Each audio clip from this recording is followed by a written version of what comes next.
आपने कभी सुना है कि एक ऐसा हमला हुआ है जो न केवल कतर की राजधानी दोहा को हिलाकर रख दिया बल्कि पूरी दुनिया की राजनीति में हलचल मचा दी। ये हमला हुआ हमास के वरिष्ठ नेताओं पर, वो भी तब जब वो युद्ध विराम की संभावनाओं पर चर्चा कर रहे थे। क्या आप सोच सकते हैं कि इजराइल ने इस हमले को लेकर एक बड़ा बयान दिया है, जिसमें उसने इसे अमेरिका के 9/11 हमलों के जवाब के तौर पर बताया।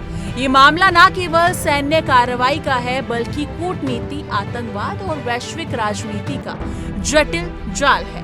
इस वीडियो में हम विस्तार से जानेंगे कि आखिर क्या हुआ, नेतन्याहू ने क्या कहा और इसका भारत समेत पूरी दुनिया पर क्या असर पड़ सकता है। कुछ दिन पहले इजराइल ने कतर की राजधानी दोहा में हमास के वरिष्ठ नेताओं के खिलाफ सैन्य हमला किया, जो कि पूरी राजनीतिक दुनिया के लिए चौंकाने वाला था।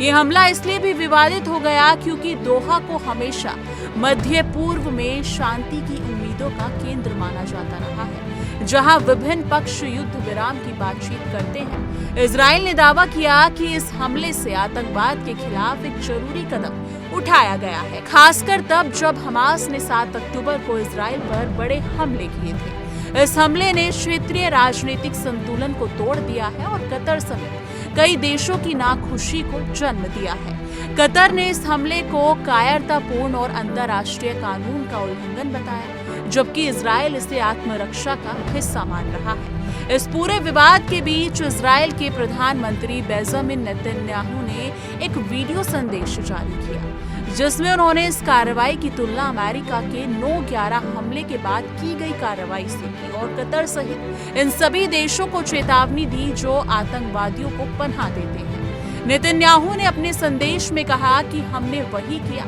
जो अमेरिका ने 9/11 के बाद किया था। हमने याद दिलाया कि कैसे अमेरिका ने उस दिन के बाद आतंकवादियों का पीछा किया, अफगानिस्तान में अल कायदा के खिलाफ अभियान चलाया और पाकिस्तान में ओसामा बिन लादेन को मार गिराया।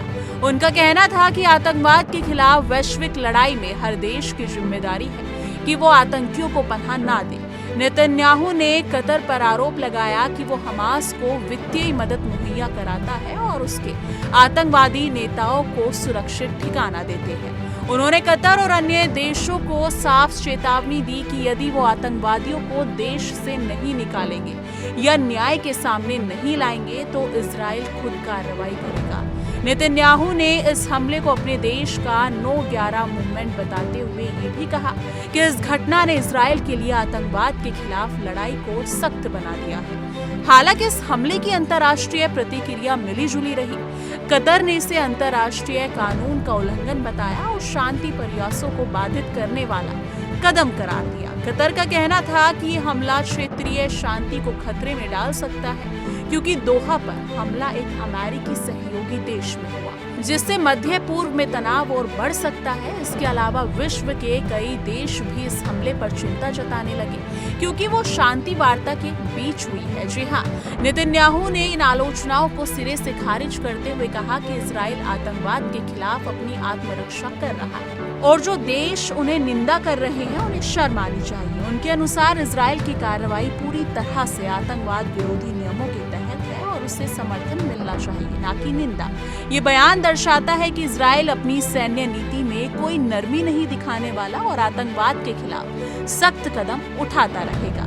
इस पूरे विवाद का भारत और अन्य देशों पर भी गहरा असर पड़ सकता है। भारत लंबे समय से आतंकवाद के खिलाफ संघर्ष कर रहा है और यहाँ तक कि जनता आतंकवाद के खिलाफ कड़े कदमों का समर्थन करती है, लेकिन भारत जैसे लोकतांत्रिक और क्षेत्रीय स्थिरता के पक्षधर देश जानते हैं कि आतंकवाद के खिलाफ लड़ाई में संतुलन बनाए रखना कितना जरूरी है। कतर और इजराइल के बीच ये तनाव यदि और बढ़ा तो ये केवल मध्य पूर्व तक सीमित नहीं रहेगा, बल्कि वैश्विक स्तर पर भी आर्थिक, राजनीतिक और सुरक्षा की चुनौतियों को जन्म देगा।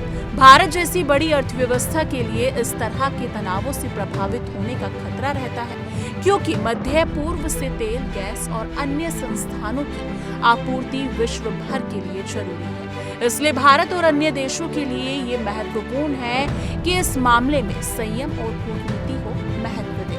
मध्य पूर्व की इस जटिल स्थिति को दोहा में हमले के बाद क्षेत्र में तनाव और बढ़ने की संभावना है। हमास और इजराइल के बीच संघर्ष पहले से ही तीव्र है और ऐसे हमले शांति प्रयासों को कमजोर कर सकते हैं। इससे इलाके में हिंसा फैलने का खतरा बढ़ जाता है, जो स्थानीय जनता के लिए अत्यंत विनाशकारी होगा।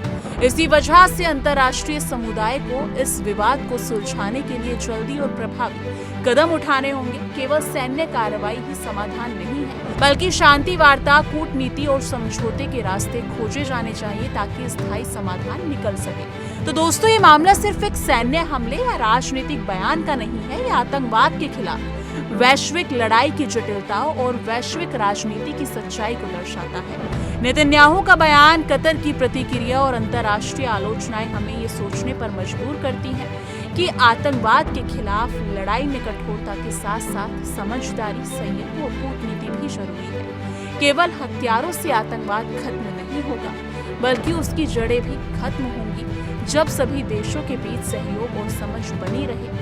अगर आपको ये जानकारीपूर्ण वीडियो लगा हो तो इसे लाइक करें, शेयर करें और कमेंट सेक्शन में अपनी राय जरूर साझा कीजिए।